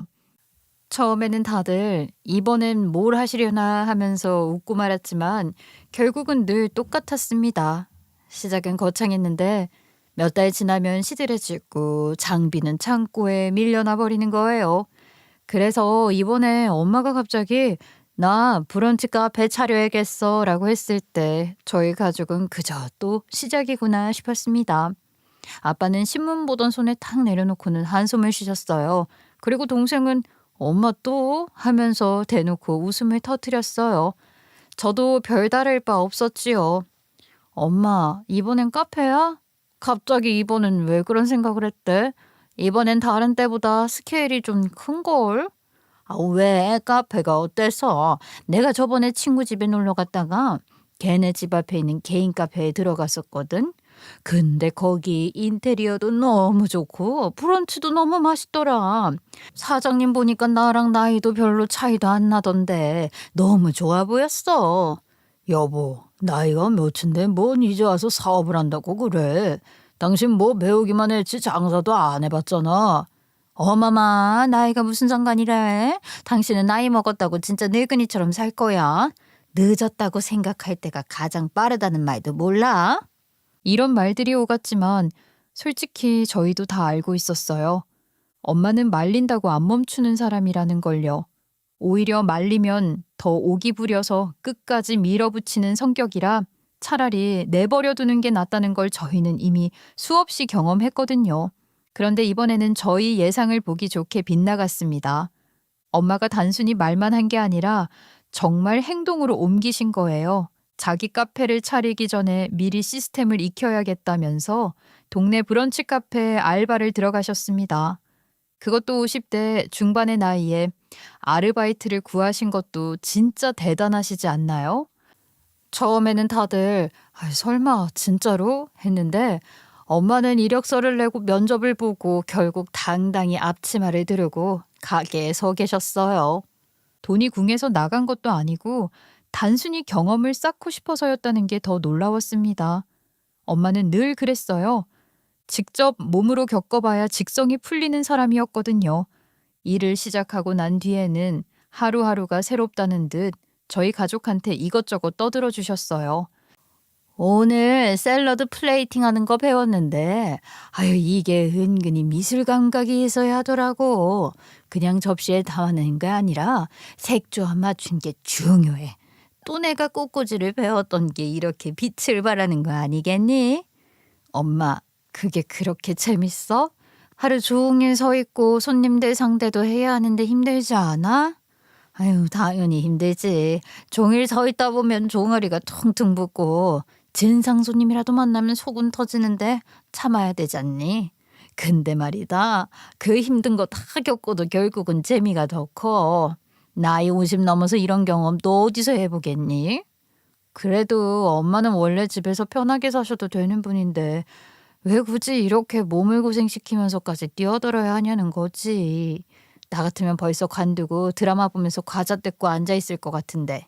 그러니까 엄마한테 또 등짝한 대 맞긴 했지만 저도 즐거워하는 엄마를 보는 게 또 좋더라고요. 그래서 저는 엄마가 일하는 모습을 구경하러 카페에 자주 갔습니다. 솔직히 처음엔 엄마가 평생 전업주부셨으니 일이나 제대로 하실까 싶어서 걱정돼서 갔거든요. 그런데 막상 가보니까 분위기가 다르더라고요. 엄마가 테이블 치우고 주문 받는 모습이 이상하게도 잘 어울렸습니다. 게다가 카페 음식도 꽤 괜찮았어요. 샌드위치도 맛있고 파스타도 나쁘지 않았거든요. 그래서 자연스럽게 자주 발걸음을 하게 됐어요. 그러다 보니 뜻밖의 인연도 생겼습니다. 어느 날 카페에서 키 크고 인상 좋은 남자가 먼저 다가와서 제게 말을 건 거예요. 저처럼 이 카페 단골인 것 같더라고요. 그런데 갑자기 연락처 좀 알려줄 수 있냐? 마음에 든다라면서 대시를 해오는 겁니다. 저는 솔직히 어리둥절했어요. 그냥 밥 먹으러 왔다가 느닷없이 번호를 달라니 황당하기도 했습니다. 에이, 이제 오기 불편하겠다 생각했는데, 그런데 그 사람이 예의 바르게 다가오는 걸 보고 나쁘지 않다는 생각이 들어서 몇 번 만나봤거든요. 그런데 생각보다 죽이 잘 맞아서 사귀게 됐어요. 웃기죠. 엄마가 의도치 않게 큐피트가 되어버리신 거예요.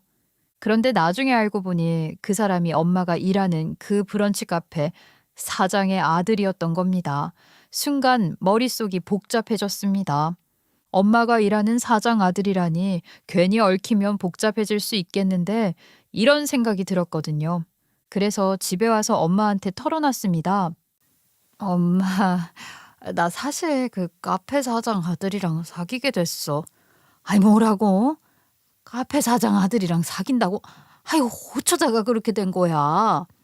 음, 그냥 연락처 주고받고 몇 번 만나다가 보니까 그렇게 됐는데 이제 와서 말해주더라. 사장 아들이라고. 아유, 그 집 사장이 밖에서 볼 땐 그냥 평범해 보이는데 근데 사적으로는 고집이 보통 아닌 것 같아. 남편이 일찍 여의고 혼자 아들을 키웠다더라. 그래서 아들한테 애착이 남다를 수밖에 없어. 내가 옆에서 지켜봤는데 너 괜히 얽히면 피곤해질 것 같아. 아이, 엄마 너무 심각하게 생각하지 마. 그냥 연애하는 거잖아. 결혼하겠다는 것도 아닌데 뭘 그렇게까지 멀리 봐요? 엄마는 못마땅하다는 표정이었지만 저는 대수롭지 않게 넘겼습니다. 솔직히 그때는 정말 가볍게 생각했거든요. 연애 좀 한다고 무슨 대수냐 하는 마음으로요. 엄마한테는 그렇게 말하긴 했지만 솔직히 저도 처음에는 좀 껄끄럽긴 했는데요.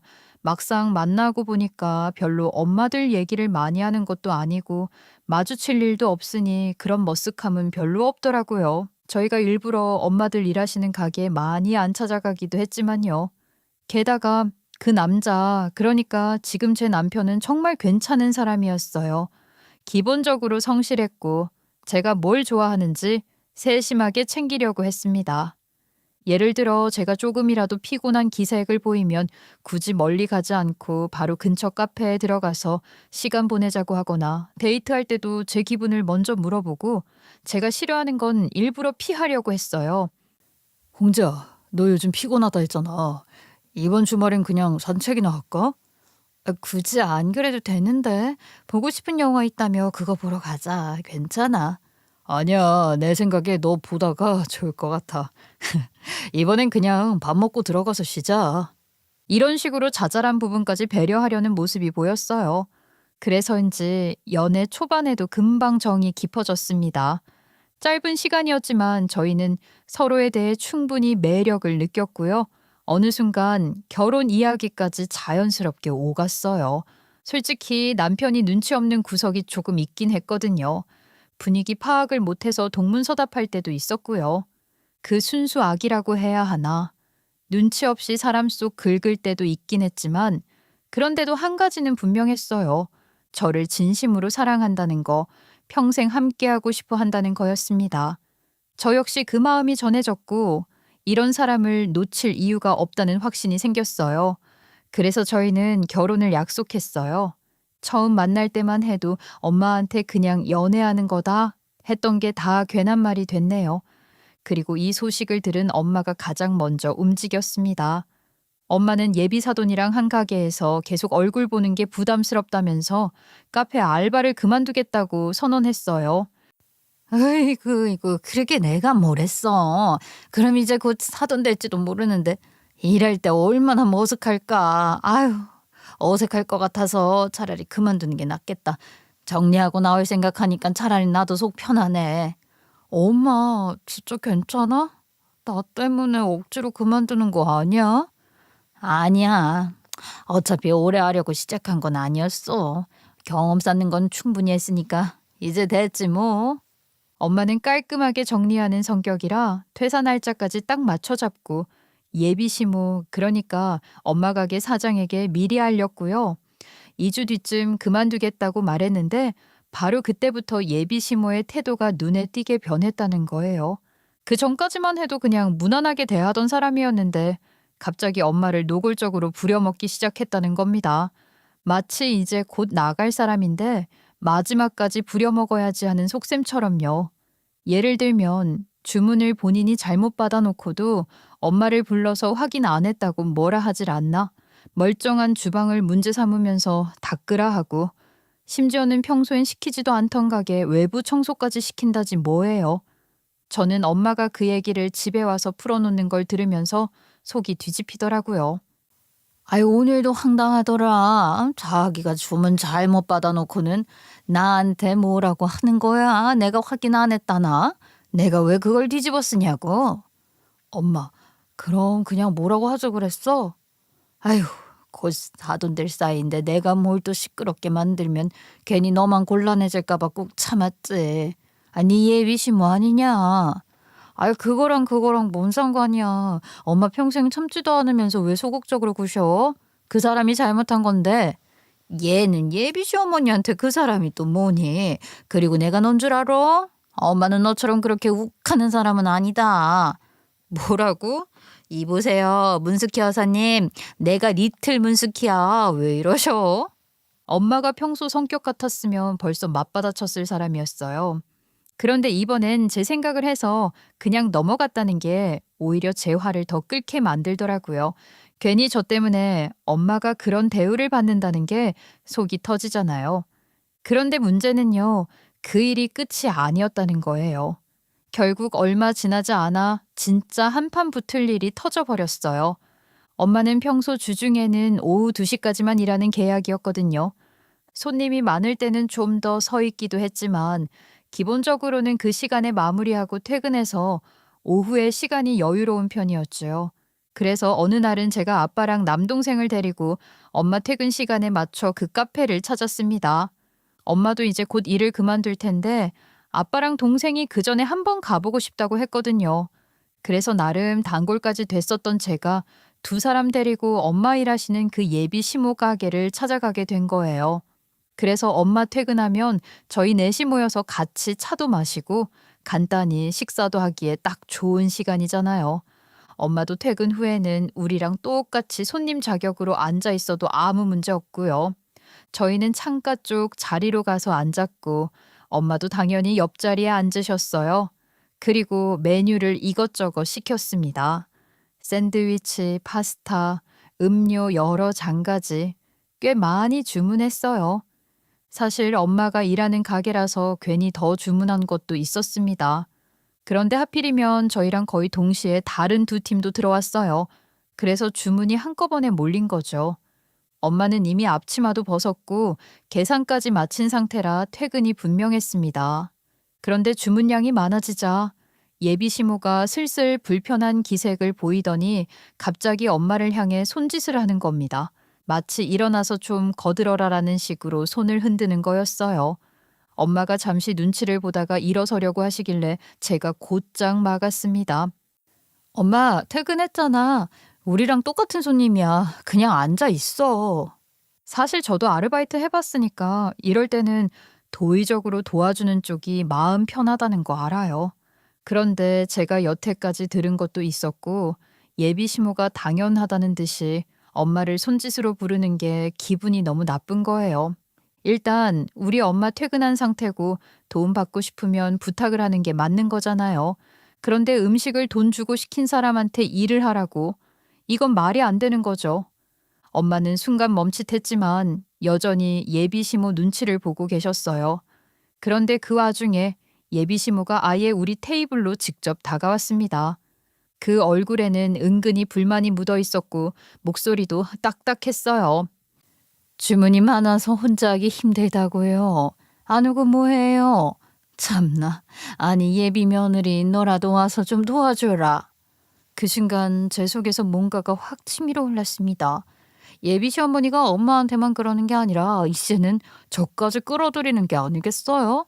저는 바로 받아쳤어요. 저희는 지금 손님으로 온 거고 엄마도 퇴근했으니 저희랑 같은 손님 아닌가요? 일부러 정중하게 말했지만 어투에 힘을 줬습니다. 그리고 덧붙였어요. 지금 저희 가족이 함께 식사하러 온 거잖아요. 지금 만드셔야 하는 게 저희가 주문한 음식 맞죠? 저희가 직접 만들어 먹으라고 하시는 건가요? 제 목소리가 크진 않았지만 대놓고 무시할 수 없는 기운은 담겨 있었어요. 그 자리에 아빠랑 동생까지 같이 앉아 있었으니까 더더욱 함부로 못했겠죠. 예비 시모 얼굴이 순간 벌겋게 달아오르는 게 보였습니다. 그러더니 아무 말도 못하고 그냥 돌아섰습니다. 엄마는 제 옆에서 괜히 더 불안한 눈빛을 하고 있었어요. 아빠는 팔짱을 낀 채 상황을 지켜보고 있었고 남동생은 테이블 밑에서 제 다리를 슬쩍 찼습니다. 누나 잘했다라는 신호 같았어요. 분위기는 삽시간에 싸해졌습니다. 예비 시모는 주방으로 들어가서 주문을 처리하느라 분주하게 움직였지만 표정은 딱딱하게 굳어 있었습니다. 서빙할 때도 손이 조금 거칠어져 있었고 접시를 놓는 소리가 평소보다 세게 탁 하고 내려앉는 게 다 들렸어요. 그게 다 불만의 표시라는 걸 모를 수가 없었죠. 엄마는 계속 괜히 일을 크게 만든 건 아닐까 걱정하는 눈치셨습니다. 하지만 저는 이미 마음을 굳혔어요. 제가 오늘 이 자리에서 확실히 선을 그어야 한다고 생각했거든요. 엄마는 퇴근했으면 그걸로 끝이지 왜 억지로 부려먹으려 드냐. 그리고 내가 왜 며느리도 되기 전부터 공짜 일꾼 노릇을 해야 하냐 이거였어요. 너무 세게 말한 거 아니냐? 그래도 곧 시댁될 텐데. 아빠, 그냥 가만히 앉아서 엄마 부려먹는 거 보고만 있으란 거예요? 결혼하면 더 심해질 텐데 지금부터 못 박아야죠. 아유 됐어 됐어. 얘는 왜 이렇게 쌈딱이 됐대니? 너 그러다 결혼 못해. 아니 엄마, 내가 진짜 참을 수가 없어. 엄마 퇴근했으면 손님이잖아. 근데 왜 자꾸 잡일을 시키냐고. 나한테 이 정도도 말 못하게 하면 내가 그냥 결혼 안 하고 말지. 그 대화를 들은 남동생은 씩 웃더니 콜라를 홀짝이며 이랬습니다. 누나 말이 맞아. 딱 보니까 기싸움 하려는 것 같은데 엄마도 그냥 당해주지 마요. 그날 이후 예비 시모는 분명히 저희 가족을 대하는 태도가 달라졌습니다. 하지만 그게 좋은 쪽으로만 흘러간 건 아니었어요. 그날 테이블에서 제가 한 말이 예비 시모 자존심을 건드린 건 확실했거든요. 그 사람이 체면을 중시하는 타입인데 손님들 앞에서 제게 그렇게 지적당했으니 속으로는 부글부글 끓고 있었을 겁니다. 아니나 다를까 분위기가 싸늘하게 식은 채로 저희 가족이 음식을 먹고 있는데 예비 시모가 어디론가 전화를 걸더니 힐끔힐끔 저희 테이블을 쳐다보는 겁니다. 그때 저는 직감했어요. 저 여자가 지금 아들한테 전화를 하고 있구나. 저를 직접 상대하기에는 자존심이 상하니까 아들을 불러다 뒤에서 판을 바꾸려는 속셈이었던 거죠. 예상대로 남자친구는 얼마 지나지 않아 카페에 들어섰습니다. 사실 그날 저희랑 따로 만나기로 약속이 잡혀 있었기 때문에 불려 나오기 어려운 상황도 아니었어요. 그래서 더 빨리 나타난 것 같았죠. 안녕하세요, 장인어른 장모님. 처남도 있었잖아. 여기서 다 같이 식사하고 계셨네요. 사이 정말 좋으시네요. 먼저 나와 계신 줄도 모르고 깜짝 놀랐습니다. 아이고 정서방 왔구만. 우리 조금 있다가 따로 보기로 한 거 아니었나? 아이, 그래. 어차피 왔으니 여기 앉아. 같이 밥이라도 먹지. 앉아도 괜찮을까요? 사실은 잠깐만요. 제가 그냥 온 게 아니라 어머니가 급히 부르셔서 들은 거라서요. 혹시 무슨 일인지 먼저 확인을 좀 하고 오겠습니다. 남자친구가 들어오자마자 예비 시모는 아들을 뚫어지게 쳐다보고 있었는데 남자친구가 우리 부모님께 먼저 인사하자 약간 뿔이 난 것 같더라고요. 아무튼 남친이 알아채자마자 주방으로 데리고 들어가더니 뭔가 급하게 하소연하는 모습이었어요. 주방 안에서 두 사람 목소리가 희미하게 새어나왔는데 무슨 말을 했는지는 정확히 안 들렸습니다. 다만 뉘앙스만으로도 충분했어요. 네 여자친구가 지금 엄마 망신 줬다 이런 식으로 제 뒷담화를 깐 게 분명했죠. 솔직히 잠깐은 불안했습니다. 괜히 남자친구가 엄마 편만 들면 어쩌나 싶었거든요. 하지만 이내 그 걱정은 기우였다는 게 드러났습니다. 얼마 뒤 남자친구가 태연한 얼굴로 우리 테이블로 걸어왔습니다. 아무 일 없다는 듯 자리에 앉더니 너무나도 자연스럽게 예비 시모에게 이렇게 말했어요. 엄마, 여기 앞접시랑 나이프 좀 더 가져다 주세요. 그 말에 저는 속으로 피식 웃음이 나왔습니다. 제 남친이 눈치가 좀 없다 그랬잖아요. 그게 여기서 빛을 발하더라고요. 그날은 덕분에 아주 속이 시원하더라고요. 엄마한테는 그렇게 고압적으로 굴던 예비 시모가 아들한테는 찍소리도 못하는 것도 웃겼고요. 예비 시모는 순간 멈칫하더니 곧바로 접시와 나이프를 챙겨서 가져왔습니다. 억지로 미소를 지으며 테이블 위에 올려두더군요. 그런데 제가 놓치지 않은 게 하나 있었어요. 돌아서면서 두 손을 허리에 붙인 채 꽉 쥐고 있는 모습이었습니다. 주먹이 바들바들 떨리고 있었지요. 저는 그 장면을 보면서 머릿속에 여러 생각이 스쳤습니다. 예비 시모가 내 속마음을 읽을 순 없겠지만 나는 받은 대로 돌려주는 스타일이니까. 명심하시길 하고 닿지 않는 경고를 날려주면서 이번 일을 계기로 예비 시어머니가 나와 친정을 함부로 대하질 않길 바랐습니다. 이미 착한 며느리는 글러먹었으니까요. 어차피 가면 벗어던진 거 오히려 이 작은 에피소드로 내가 어떤 사람인지 보여줄 수 있어서 조금은 다행이라는 생각도 들더라고요. 그렇게 시간이 지나고 결혼식이 머지않아 다가오던 어느 날 드디어 예비시댁에 인사를 드리러 가게 되었어요. 사실 그동안 예비 시모와 있었던 갈등이 완전히 사라진 건 아니었으니 이날 그리 마음이 편하지는 않았죠. 그 여자가 속으로 저와 엄마를 어떻게 생각하는지 뻔히 아는 입장에서 그 집에 가서 웃으며 앉아 있어야 한다는 게 썩 유쾌하진 않았습니다. 그래도 예의상 피할 수 없는 자리니 저는 아침부터 차려입고 과일 바구니까지 준비해서 갔습니다. 적어도 형식적인 인사 자리만큼은 깔끔하게 마무리하자는 생각이었어요. 예비 시댁에 도착한 건 점심 무렵이었습니다. 초인종을 누르고 저는 남자친구와 나란히 서 있었어요. 곧 문이 열리겠지 하고 기다렸는데 이상하게도 아무 반응이 없더군요. 1분, 2분, 그리고 5분 가까이 흐르자 저와 남자친구는 서로 눈치를 보며 서 있었습니다. 저 혹시 날짜 잘못 알고 있었나? 아닌데, 내가 어제도 연락을 드렸는데 이상하다. 그리고 몇 분 뒤 겨우 문이 열렸을 때 저를 맞이한 건 예상치 못한 광경이었습니다. 아이 글쎄 예비 시어머니가 잠옷 차림으로 서 있는 거예요. 점심시간인데도 불구하고 밤새 잠을 자다가 방금 일어난 사람처럼 머리를 대충 질끈 묶었고 화장기는 눈 씻고 찾아봐도 찾아볼 애가 없었습니다. 아유 뭘 그렇게 시끄럽게 두드려. 너는 비밀번호도 알면서 그냥 치고 들어올 것이지. 이렇게 자는 사람을 깨우니? 그 태도가 또 문제였습니다. 반가움이라고는 눈꼽만큼도 없고 그냥 동네 지나다가 만난 사람 대하듯 건성으로 뱉어내는 말투였어요. 저는 예상 못한 푸대접에 기분이 나빴지만 겉으로는 웃는 얼굴을 유지하려고 애썼습니다. 남자친구가 옆에서 괜히 목을 긁적이며 어색한 기침을 하는 거 보니까 말은 안 했지만 자기 엄마 차림을 보고 민망해하는 기색이 역력하길래 안쓰럽기도 했고요. 거실로 들어가니 더 가관이었습니다. 바닥에는 옷가지가 아무렇게나 널려 있었고 소파 위에는 담요가 구겨진 차에 던져져 있었습니다. 식탁에는 먹다만 과자 봉지가 그대로 놓여 있었고요. 아주 일부러 그렇게 어지른 것처럼 널브러져 있는 거예요. 저는 과일 바구니를 어디다 내려놔야 될지도 모르겠더라고요. 제가 엉거주춤 있자 남자친구가 급히 소파에 있는 짐을 치워서 저한테 앉을 자리를 만들어줬고요. 자리에 앉자 예비시모는 주방으로 가더니 냄비를 꺼내 물을 붓고 가스레인지 위에 올렸습니다. 저는 그걸 보고 저 커피라도 타주려는 건 줄 알았어요. 왜 냄비에 올리지?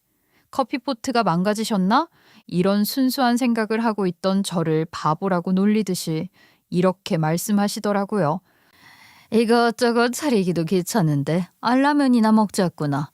먹다 남은 김밥도 있는데 꺼내줄까? 그 순간 저는 귀를 의심했습니다. 잠깐 잘못 들은 건가 싶었죠. 하지만 옆에 있던 남자친구가 놀란 눈빛으로 저와 예비시모를 번갈아 보는 걸 보고 제가 잘못 들은 게 아니라는 게 확실해졌습니다. 뭐 하세요, 엄마? 오늘은 그래도 인사 오는 날인데 좀 제대로 준비를 해주시지. 목소리에는 분명 당황이 묻어 있었습니다. 하지만 단호함은 없었어요.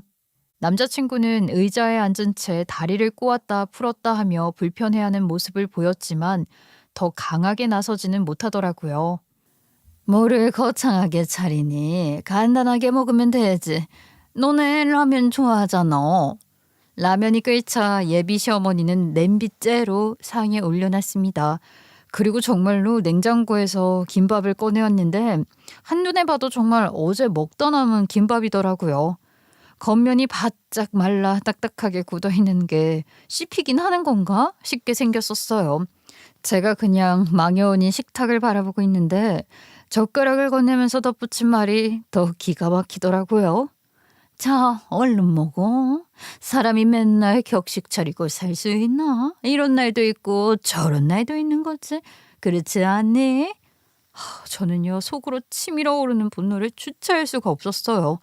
초대해놓고 라면과 남은 김밥이라니. 이거는 예의가 없다는 수준이 아니라 대놓고 저를 무시하고 푸대접하겠다는 선언이나 다름없었어요. 그런데 그 와중에 제 남자친구는 또 한술 더 떴습니다. 눈치가 없어도 너무 없다고 해야 할까요? 이 상황에서 제가 어떤 기분일지 예비시모가 무슨 의도로 저러는지 전혀 읽지 못한 겁니다. 그런가? 뭐 간단하게 먹고 그 다음에 분위기 좋은 데 가서 커피라도 하면 되겠네. 그리고는 정말 아무렇지 않게 젓가락을 들어 라면을 먹기 시작했어요. 김밥도 집어서 입에 넣더군요. 예비시모는 오히려 아들이 그렇게 반응하자 더 당당해졌고요. 그래.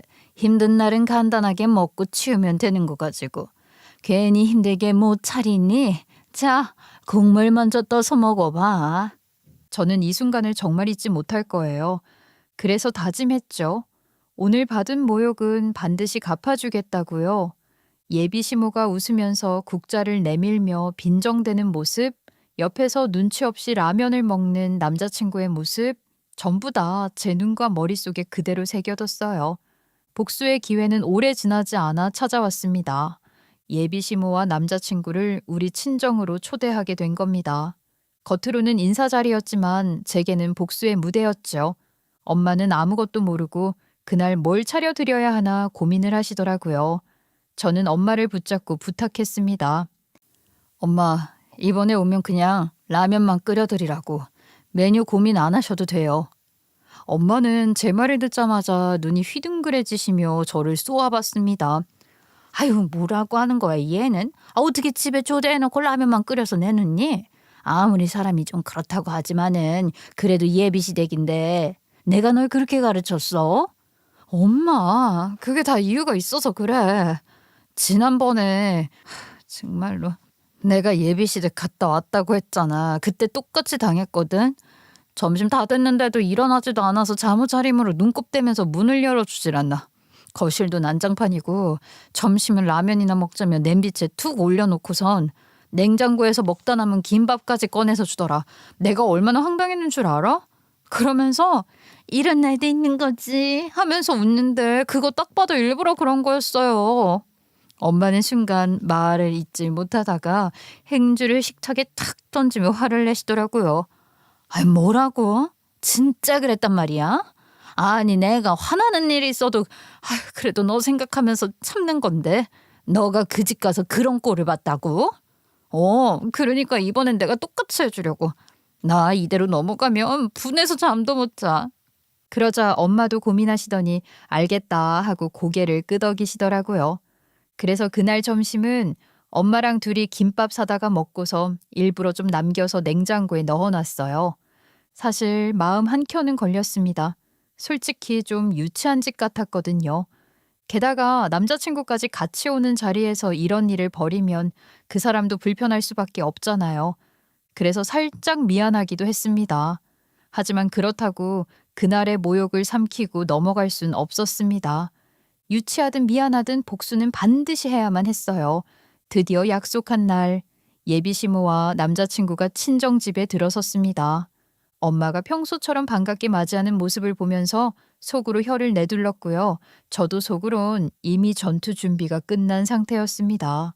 두 사람을 거실 소파에 앉게 하고 저는 부엌으로 들어갔습니다. 그리고 그 사이에 엄마가 두 사람을 식탁으로 안내했더라고요. 저는 그 모습 보면서 인심 써서 라면에 계란도 풀어줬어요.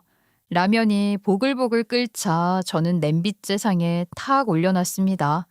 일부러 국그릇에 덜지도 않았죠. 김이 모락모락 피어오르며 냄비 뚜껑을 흔드니 예비 시모가 눈을 크게 떴습니다. 라면이 웬 말이니? 너 지금 사람을 여기까지 불러놓고 차린다는 게 라면이니? 근데 시어머니는 본인이 뱉어놓고 아차 하는 표정을 짓더라고요. 자기도 말하고 보니까 이상했겠죠. 바로 얼마 전에 본인이 한 행동인데 일부러 한 거였으면 벌써 잊기엔 어려웠을 거예요. 그래서 저는 씩 웃으면서 태연하게 한마디 더 보태줬어요. 아, 라면 싫으세요? 그럼 김밥도 있어요. 어제 먹다 남은 건데 어떻게 같이 드릴까요? 그 순간 진짜로 예비 시모 얼굴에서 피가 쫙 가시는 게 보였습니다. 그냥 창백해지는 정도가 아니라 눈이 막 흔들리고 입술은 덜덜 떨리기 시작했어요. 본인이 예전에 했던 말 그대로 똑같이 돌려받는 순간이니까 얼마나 당황했겠습니까? 예비 시모도 이쯤 되면 알았겠지요? 제가 보통 년이 아니라는 거. 그냥 만만하게 봤는데 보통난 년이 아니라는 거 이제는 깨달았을 겁니다. 그리고 저는 눈에 훤히 보였어요. 같은 취급을 받아보니까 드디어 본인이 얼마나 무례했는지 알아챈 것 같아요. 그리고 그게 생각보다 많이 당황스러웠나 봐요. 결국은 식탁에 손을 꽉 짚었는데 손등까지 덜덜 떨리는 게 보였어요. 그러더니 그대로 힘이 풀린 건지 털썩하고 의자에 주저앉아 버리더라고요. 옆에 있던 남자친구는 그제서야 상황이 잘못 돌아가고 있다는 걸 간신히 눈치챈 듯 했습니다. 평소 같았으면 대수롭지 않게 넘어갔을 테고 또 제가 조금 예민하게 군다고 생각했을 수도 있겠죠. 그런데 이번만큼은 눈치 없는 그 사람조차도 공기가 달라졌다는 걸 느낀 모양이었어요. 그렇다고 제게 뭐라고 따질 수도 없는 상황이었어요. 왜냐면 이 모든 판을 만든 건 본인 엄마였으니까요. 괜히 저한테 뭐라고 했다간 제 대답에 더 할 말이 없어질 게 뻔했겠죠. 그러니 그 사람은 결국 애써 웃음을 지어 보이며 라면 국물만 슬쩍 떠보는 신용만 하고 제대로 입에 대지도 못했습니다. 저는 그 꼴을 보면서 마음을 굳혔습니다. 받은 만큼 돌려주겠다고 생각한 거 중간에서 멈출 수는 없는 노릇이잖아요. 그래서 자리에서 일어나 방으로 들어갔습니다. 그리고는 방 안에 있던 서류 봉투 하나를 꺼내 들고 다시 거실로 나왔습니다. 일부러 말없이 태연하게 그 봉투를 예비 시모 앞에 조용히 올려두었죠. 예비 시모는 눈을 가늘게 뜨며 저를 바라봤습니다. 그 표정에는 의문과 불안이 동시에 섞여 있었습니다. 이게 뭐지 하는 불안한 기색은 있었지만 그래도 혹시 별거 아닐 거라고 생각했는지 조심스럽게 봉투를 열어 안에 있는 서류를 확인하더군요. 하지만 그건 예비 시어머니의 생각보다 더 대단한 물건이었거든요. 아니 이건 우리 그 앞에가 있는 건물인데? 주인이 안 싸돈이라고? 네, 몇 주 전에 정리됐어요. 이제 건물주는 우리 엄마예요. 당연한 반응이었죠. 그 서류에는 예비 시모의 브런치 카페가 들어있는 건물의 소유자가 우리 엄마라는 사실이 또렷하게 적혀 있었으니까요. 여러분도 깜짝 놀라셨죠. 사실 그 건물이 우리 엄마 건물이 된 지는 얼마 되지 않았거든요. 얼마 전에 외할아버지가 엄마를 따로 불러 말씀하셨어요. 좋은 건물이 하나 나왔는데 이제 나이도 있으니 재산 정리를 시작해야겠다면서 엄마에게 건물을 한 채 사주겠다고 하신 거였습니다. 너도 이제 나이 먹었으니 든든한 거 하나는 있어야지. 마침 좋은 건물이 나왔다더라. 네 앞으로 해두마. 네? 아버지, 웬 건물이요? 저 결혼할 때 이불 한 채 겨우 해주시던 분이 무슨 바람이 부셨대요? 그래서 뭐 싫다는 게냐? 너 말고도 받고 싶은 사람 천지요. 엄마는 처음엔 사양했지만 결국은 받아들이실 수밖에 없었죠. 그런데 뜻밖에도 그 건물이 바로 예비 시어머니의 브런치 카페가 있는 건물이었던 겁니다. 저는 그 얘기 듣자마자 난리를 쳤어요. 엄마, 그거 꼭 받아오셔야 돼요. 이건 운명 같은 거야. 그러니까 괜히 튕기지 말고 빨리 받아와. 얘는 또 왜 이렇게 오버를 하니? 누가 안 받는데? 근데 좀 그렇잖아. 왜 하필 그 건물이래? 그 건물이라서 더 좋은 거지. 엄마, 다른 건 몰라도 이거는 받아야 돼. 사실 그동안 외갓집이 재력이 있음에도 불구하고 우리 집에는 크게 지원을 하지 않았거든요. 그래서 저는 가끔 서운하기도 했는데 이번만큼은 정말 속이 뻥 뚫리는 기분이었어요. 이렇게 한 방 크게 주시려고 참아오셨구나. 그런 생각까지 들었죠. 며칠 뒤 엄마는 실제로 그 건물의 주인이 되셨어요. 서류를 들여다본 예비 시모는 그제서야 상황을 완전히 파악한 듯 했습니다. 본인이 무시하던 제가 사실은 훨씬 든든한 배경을 가진 사람이었다는 걸, 그리고 우리 엄마가 이제는 건물주가 되었다는 걸 알게 된 거죠. 앞으로는 본인이 우리 눈치를 보며 살아야 할 수밖에 없다는 걸 깨달았을 거예요. 예비 시모는 얼굴이 더 창백해지더니 손사래를 치며 급히 변명하기 시작했습니다. 아니, 그건 내가 그날은 몸이 좀 안 좋아서 잘 차려주고 싶었는데 힘이 없어서 그렇게 된 거였어. 진짜 무시하려던 건 아니었어. 나쁜 뜻은 없었다니까. 엄마, 됐어. 변명하면 변명할수록 더 이상해져. 그냥 그만해. 남자친구는 옆에서 괜히 헛기침만 하면서 저와 엄마 사이를 번갈아 보며 말했고요. 저는 일부러 태연한 표정으로 단호하게 한마디만 했습니다. 어머님, 앞으로 잘 부탁드려요. 그 말에 예비 시모는 완전히 움츠러들었습니다. 큰 소리 치던 모습은 흔적도 없이 사라지고 마치 바람 빠진 풍선처럼 주저앉아 있었어요. 사실 저는 당장 건물에서 예비 시모를 내쫓거나 불이익을 줄 생각은 없었습니다. 굳이 그렇게까지 할 이유도 없었죠. 하지만 그저 이 서류 한 장, 이 사실 하나만으로도 충분히 큰 압박이 되었던 거예요.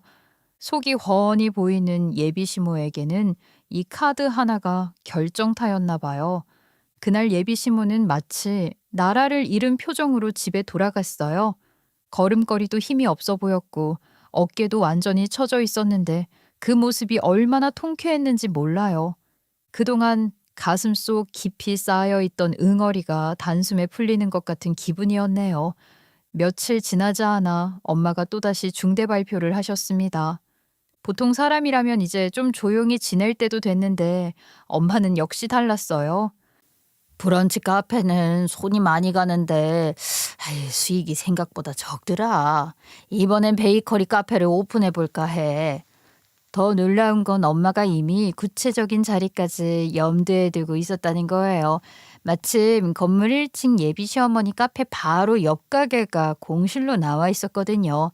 엄마는 눈을 반짝이면서 말씀하셨습니다. 거기가 딱 좋더라. 채광도 괜찮고 자리도 넓어. 바로 옆이긴 하지만 뭐 어떠냐? 내가 건물주인데 눈치 볼 필요도 없잖아. 저는 엄마 말에 피식 웃으면서 바로 맞장구를 쳤네요. 그래, 엄마 건물이잖아. 엄마 하고 싶은 대로 해도 돼. 누가 뭐라 할 사람 없어. 우리야 무조건 응원이지. 아빠도 동생도 어차피 엄마가 뭐든 자기 해볼 만큼 해봐야 직성이 풀리는 사람인 걸 알기도 하고 이제 건물주도 됐겠다. 자금도 여유 있는 마당에 말리겠다는 생각은 안 드시는 것 같더라고요. 그저 웃으면서 아이 이젠 제가 제빵 배우러 간다 하겠네 하고 말았죠. 그런데 이 소식이 어디로 흘러갔는지 며칠 뒤에는 예비 시모가 우리 집 초인종을 급히 눌렀습니다. 저는 창문 너머로 예비 시모의 모습을 보고 잠시 눈을 의심했어요. 평소 카페에서 보던 뻔뻔하고 거만한 얼굴은 온데간데 없고 오늘따라 지나치게 단정한 차림새에 양손 가득 쇼핑백까지 들고 와 있었으니까요. 그 쇼핑백 안에는 누가 봐도 값비싼 선물 세트가 들어 있었습니다. 현관문이 열리자마자 그녀는 허리를 깊숙이 숙이며 다급한 목소리로 말했습니다. 아유, 사장님, 제발 부탁드립니다. 그 베이커리 카페 오픈 건은 다시 한 번만 생각해 주실 수 없을까요? 목소리는 떨렸고 말끝에는 거의 울먹임이 묻어 있었습니다. 저희 집 거실로 들어와 앉은 예비 사도는 손을 덜덜 떨며 말을 이어갔습니다. 아유, 비슷한 업종을 바로 옆에 차리시면 저희가 정말 버티기가 힘들어져요. 손님들 다 뺏기면 저는 망하는 거나 다름없어요. 제발, 제발 한 번만 봐주세요. 그 모습은 불과 며칠 전 저한테 라면을 냄비째 내놓던 그 오만한 태도와는 하늘과 땅 차이였어요. 한없이 거만했던 모습과는 달리 완전히 비굴하게 사정을 하고 있는 겁니다. 더구나 전에는 엄마를 아랫사람처럼 부려먹으려 들더니 이제는 연신 사장님이라고 부르며 허리를 90도로 굽혀가며 빌고 있었죠. 예비 시모는 심지어 지난날 자기 행동까지 끄집어내 사과했어요. 제가 그동안 카페에서 못되게 군 것도 다 제 잘못이에요. 주문 실수해놓고 괜히 뭐라고 하고 청소시키고 다 제가 경솔했습니다. 정말 죄송해요. 제가 왜 그랬는지 모르겠어요, 정말. 말을 하는 도중 눈가가 벌겋게 달아오르더니 금세 눈물이 맺히더라고요. 지금 당장이라도 울음을 터뜨릴 듯한 모습이었죠. 저는 속으로 피식 웃었습니다. 이렇게 완전히 태도가 뒤바뀌다니 복수의 달콤함이라는 게 바로 이런 건가 싶더라고요.